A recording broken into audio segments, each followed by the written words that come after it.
एक वन में एक टुकटुक नाम की गिलहरी रहती थी। टुकटुक गिलहरी बहुत ईमानदार और बहुत मेहनती थी।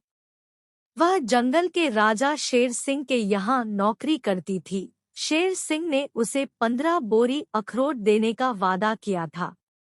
इसीलिए गिलहरी पूरी लगन और मेहनत से अपना काम करती थी। शेर सिंह को खुश करने के लिए वो कई बार तो बहुत ज्यादा काम भी करती थी। उसे खुशी थी कि उसका मालिक उसको 15 बोरी अखरोट देगा, जिन्हें वो मजे से खाएगी और सारी जिंदगी आराम से रहेगी। टुकटुक रोजाना समय से ही अपने काम पे जाती और पूरा काम करके ही वापस आती। कई बार जब वह काम करते करते थक जाती थी तो सोचती कि थोड़ा आराम कर लूं, लेकिन फिर अचानक अखरोट का ख्याल आता तो वह फिर से काम में लग जाती। शेर सिंह कभी कभी उसे बाहर शहर भी काम से भेज दिया करता था। वह टुकटुक के काम से बेहद खुश था। ऐसा नहीं था कि शेर सिंह ईमानदार नहीं था। शेर सिंह भी ईमानदार था और अपनी जुबान का पक्का भी था।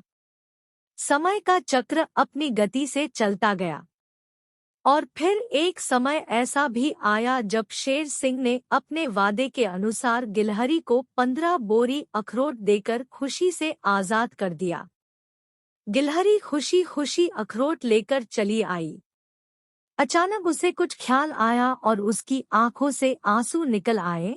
वो सोचने लगी, मेरी पूरी जिंदगी तो काम करते करते बीत गई और अब तो मेरे पैने दांत भी पूरे घिस चुके हैं। अब ये अखरोट किस काम के। टुकटुक के आंसू बहने लगे और रुकने का नाम नहीं ले रहे थे।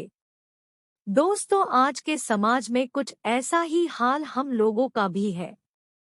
इंसान अपनी सारी इच्छाओं को त्याग कर अपनी जरूरतों को कम करके दिन रात पैसा जोड़ता है।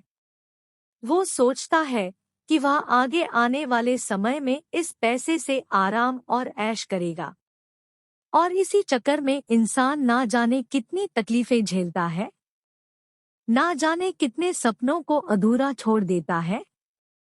लेकिन अंत समय में इंसान की आंखें खुलती हैं जब वो किसी लायक नहीं रह जाता। लेकिन तब उसके पास पश्चाताप के अलावा और कोई विकल्प नहीं रह जाता है। आप खुद सोचो, ऐसे पैसे कमाने से क्या फायदा जिसको इकट्ठा करने में आपका पूरा जीवन ही खराब हो जाए और वो पैसा खुद आपके भी किसी काम का ना रहे। जीवन में एक बात हमेशा याद रखना, समय से कीमती कोई चीज नहीं। इस दुनिया में ऐसा कोई अमीर पैदा नहीं हुआ जो बीते हुए समय को खरीद सके।